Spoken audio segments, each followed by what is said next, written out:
English నేర్చుకోవడం అనర్గళంగా మాట్లాడడం మీ కల? వెంటనే కాల్ చేసి క్లాసెస్‌కి రిజిస్టర్ అవ్వండి. Hey everyone, I'm Anita and today I'm here with you all to tell you all another useful concept in English. మీరు ఎన్ని రోజులకు ఒకసారి చికెన్ తింటారు? మీరు ఎన్ని నెలలకు ఒకసారి షాపింగ్ చేస్తారు? ఏంటి ఈ క్వశ్చన్స్ అన్ని నేను మిమ్మల్ని అడుగుతున్నాను అనుకుంటున్నారా? కాదు. ఇలాంటి క్వశ్చన్స్ మీరు ఇంకొకరిని అడగాలంటే ఎలా అన్నదే మన కాన్సెప్ట్ అన్నమాట. బేసిక్‌గా ఇలాంటి క్వశ్చన్స్ అన్ని ఎన్ని రోజులకు ఒకసారి అంటే once in how many days ఇట్లా ఏదేదో అంటున్నారు. కానీ అంత కష్టపడక్కర్లేదు. ఎన్ని రోజులకు ఒకసారి అంటే ఒక క్వశ్చన్ వర్డ్, ఎన్ని నెలలకు ఒకసారి అంటే ఒకటి, ఎన్ని సంవత్సరాలకు ఒకసారి అంటే ఒకటి లేదు. అన్నింటికి ఇంగ్లీష్‌లో how often or how frequently ఈ 2 question words more than enough తెలుసా? How often or how frequently ఈ 2 క్వశ్చన్ వర్డ్స్ యూస్ చేసి ఈ అన్ని క్వశ్చన్స్ అడిగేయచ్చు. ఇన్ఫాక్ట్ ఎన్ని రోజులకు ఒకసారన్నా, ఎన్ని సంవత్సరాలకు ఒకసారన్నా, ఎన్ని వారాలకు ఒకసారన్నా, ఎన్ని గంటలకు ఒకసారి, నిమిషాలకు ఒకసారి అని అడగాలన్నా కూడా ఈ how often or how frequently ఈ రెండిటికి తేడా ఏవి ఉండదు. ఈ రెండిట్లో ఏది యూస్ చేసినా ఓకే. నేను ఎక్కువ హౌ ఆఫెన్ అని యూస్ చేస్తూ ఉంటాను.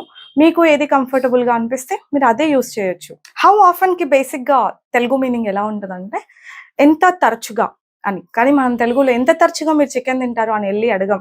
ఏ ఊరు నుంచి వచ్చావు అన్నట్టు చూస్తారనమాట. అంత ప్యూర్ తెలుగు మాట్లాడితే కదా. ఎన్ని రోజులకు ఒకసారి తింటావు? మీరు ఎన్ని రోజులకు ఒకసారి సినిమాలు చూస్తారు చెప్పండి? మీరు ఎన్ని రోజులకు ఒకసారి బయటకు వెళ్తుంటారు? ఎన్ని రోజులకు ఒకసారి కాలేజీలు బంక్ కొడతారు మీరు? ఎన్ని రోజులకు ఒకసారి లీవ్ తీసుకుంటారు మీరు?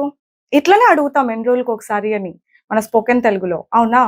అట్లాంటప్పుడు అంతా how often or how frequently అనేసేయండి. దీని తర్వాత ఒక హెల్పింగ్ వర్బ్ అనేది ఉండాలి, రైట్? హెల్పింగ్ వర్బ్ లేకుండా క్వశ్చన్స్ మనం అడగలేము. సో ఏ హెల్పింగ్ వర్బ్ ఎక్కువ యూజ్ చేస్తామనంటే డూ. ఇంకా డస్ కూడా యూజ్ చేయొచ్చు. డూతో ఏ ప్రొనౌన్స్ వాడాలి తెలుసు కదా? Do you, do they. డస్తో does she, does he. So how often or how frequently వాడి ఏదో డూ ఆర్ డస్ వాడి మీరు ఎవరి గురించి క్వశ్చన్ అడుగుదాం అనుకుంటున్నామో ఆ ప్రొనౌన్ పెట్టి ఎన్ని క్వశ్చన్స్ కావాలన్నా అని అడిగేసేయచ్చు. ఇప్పుడు ఒకటొకటిగా ట్రై చేద్దాం. చెప్పండి, మీరు ఎన్ని రోజులకు ఒకసారి సినిమాలు చూస్తారు? నేను రాసే లోపు మీరు గెస్ట్ చేస్తుండండి, okay? Within our cells.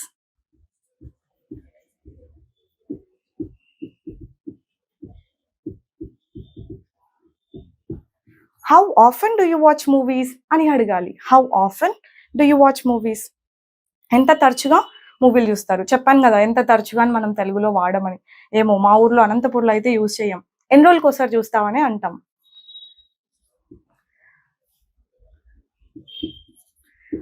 Next question, మీరు ఎన్ని నెలలకు ఒకసారి షాపింగ్ చేస్తారు? నేను రాసేలోపు గెస్ చేసేసేయండి. How often do you shop అని అడుగుతాం. How often do you shop, how often do you do shopping అని మీరు అనుంటే అది కూడా okay. How often do you do shopping, ఎందుకంటే షాప్ అన్నదే వర్బ్ కదా. వై మళ్ళీ డూ షాపింగ్ ఇదంతా అక్కర్లేకుండా నేను ఇది డైరెక్ట్గా వర్బ్గా వాడేశాను. How often do you shop, more than enough. మీరు ఎన్ని సంవత్సరాలకు ఒకసారి ట్రిప్స్కి వెళ్తారు, రైట్? అప్పుడు కూడా హౌ ఆఫెనే.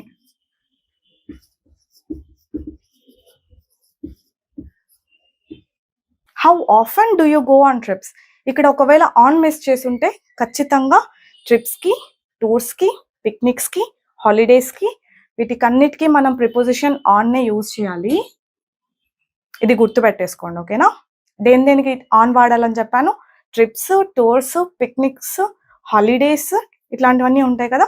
ఇట్లాంటి వాటికి అన్నిటికీ on a trip, on a tour, on a picnic, on a holiday, ఓకేనా? అలా ఆన్ అంటాం అనమాట. ఏ అనలేదు ఇక్కడ, ఎందుకంటే ట్రిప్స్ కదా ప్లూరల్, అందుకే. How often do you go on trips, ఇక్కడ నేను డైరెక్ట్గా మిమ్మల్నే అడుగుతున్నాను కాబట్టి యూ అని యూజ్ చేశాను. మనం వేరే వాళ్ళ గురించి కూడా అడుగుతాం కదా.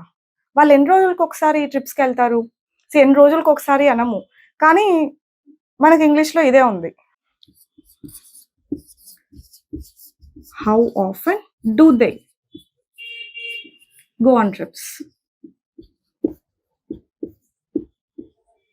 How often do they go on trips, అంతే. ప్రొనౌన్స్ ఒకటే చేంజ్ చేస్తూ పోండి.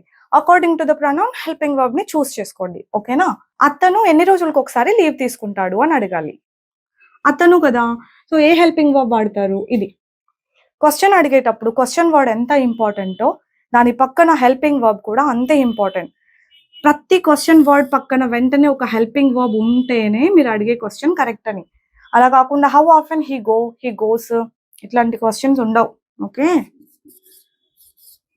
సో అడగండి, అతను ఎన్ని రోజులకు ఒకసారి లీవ్ తీసుకుంటాడు? Does he take leaves? How often does he take leaves అని చెప్పాలి. ఆమె ఆర్ మీ అమ్మ ఎన్ని రోజులకు ఒకసారి చికెన్ వండుతారు ఆర్ బిర్యానీ వండుతారు? హౌ ఆఫెన్, అమ్మగారు అంటే సింగులర్ కదా, right? Does she, does your mom. How often does your mom cook biryani? Okay. How often does your mom cook biryani అని అడగాలి. ఇంకా మీ అమ్మ ఎన్ని రోజులకు ఒకసారి క్లీన్ చేస్తారు ఇల్లు? మీ అమ్మగారు ఎన్ని రోజులకు ఒకసారి, మీ నాన్నగారు ఎన్ని రోజులకు ఒకసారి మీకు పాకెట్ మనీ ఇస్తారు? ఇలాంటి క్వశ్చన్స్ అన్నీ ఇలాగే అడగాలి. How often does your dad give you pocket money? మీ అమ్మగారు ఎన్ని రోజులకు ఒకసారి ఇల్లంతా క్లీన్ చేస్తారు? How often does your mom clean the old house అని చెప్పొచ్చు. రాయమంటారా? మీరు రాసుకోండి. ఇన్ఫాక్ట్ ఇంకెన్నైనా ఇలానే జస్ట్ వర్బ్ ఒకటే చేంజ్ చేస్తాం అంతే. ఈ వర్బ్ చేంజ్ చేస్తూ ప్రొనౌన్స్ చేంజ్ చేసుకోండి according to the situation. Do డజా ప్రొనౌన్ ని బట్టి డూనా డజా అని పెట్టుకుంటూ చాలా క్వశ్చన్స్ మీరు ఈరోజే ప్రాక్టీస్ చేసేసేయండి. ఓకేనా? ఇంకా మనం ఇక్కడ షుడ్ కూడా యూస్ చేయొచ్చు. షుడ్ విత్ ఐ, ఎక్కువ ఐఏ వస్తుంది. So how often should I అని అంటే నా గురించి నేను క్వశ్చన్ అడిగినట్టు అనమాట. లెట్స్ సే నాకు దెబ్బ తగిలింది అనుకోండి. ఓకే, నేను డాక్టర్ దగ్గరికి వెళ్ళాను. డాక్టర్ నాకు టాబ్లెట్ ఇస్తాడు. నేను ఈ టాబ్లెట్ ఎన్ని గంటలకు ఒకసారి వేసుకోవాలి అని అడగాలి. ఎన్ని గంటలకు ఒకసారి ఇక్కడ అయినా కూడా నేను how often should I take the tablet అని అడగాలి. ఓకే, ఎన్ని గంటలకు ఒకసారి అని అడగాలన్నా కూడా how often should I take the tablet.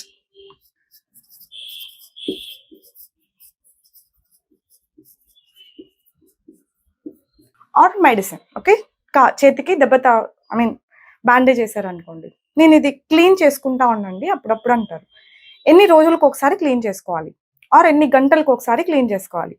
Same question, how often should I clean it? Should I నా గురించి నేను అడుగుతున్నాను, రైట్? సో అందుకనేసి అనమాట క్వశ్చన్ ఇలా ఉండాలి. అప్పుడు how often should I change it? How often should I clean it? How often should I visit you? Should I contact you? Contact అనొద్దండి, విజిట్ అనొచ్చు, కన్సల్ట్ అనొచ్చు. How often should I consult you? ఎన్ని రోజులకు ఒకసారి మిమ్మల్ని consult అవ్వాలి? ఎన్ని రోజులకు ఒకసారి చేంజ్ చేసుకోవాలి? ఎన్ని రోజులకు ఒకసారి క్లీన్ చేసుకోవాలి? ఎన్ని గంటలకు ఒకసారి మెడిసిన్ వేసుకోవాలి? ఇలాంటి నా గురించి నేను క్వశ్చన్స్ అన్ని ఇలా అడగొచ్చు. ఓకేనా? ఎక్కువ డూ, డస్, షుడ్ యూస్ చేస్తాం. ఇవి యూస్ చేస్తాం అన్నాను కదా అని ఇంకేవి యూస్ చేయమని కాదు, ఎక్కువ ఇవి యూస్ చేస్తాం. ఓకే కదా అండి? ఇంక ఇప్పటి నుండి ఎన్ని రోజులకు ఒకసారి అంటే once in how many days, ఎన్ని నెలలకు ఒకసారి అంటే once in how many months, ఇలా మాత్రం అడగొద్దు. యాజ్ ఐ సెడ్, నాకు ఎక్కువ హౌ ఆఫెన్ కంఫర్టబుల్ గా ఉంటుంది కాబట్టి నేను ఇదే యూస్ చేస్తాను. మీరు హౌ ఫ్రీక్వెంట్లీ అని కూడా యూస్ చేయొచ్చు, మీనింగ్ అస్సలు చేంజ్ ఉండదు, ఏది యూస్ చేసినా okay. And some people say how often, అది రాంగ్ గా అంటే రాంగ్ ఏం కాదు, అది కూడా కరెక్టే. హౌ ఆఫెన్ అనొచ్చు, హౌ ఆఫ్టెన్ అనొచ్చు, హౌ ఫ్రీక్వెంట్లీ అనొచ్చు, అంతే. ఇంకా ఏది పడితే అది అనకూడదు, ఈ మూడింట్లో ఏదన్నా అనండి. All right, I'll see you all next time with another concept. Bye bye, take care.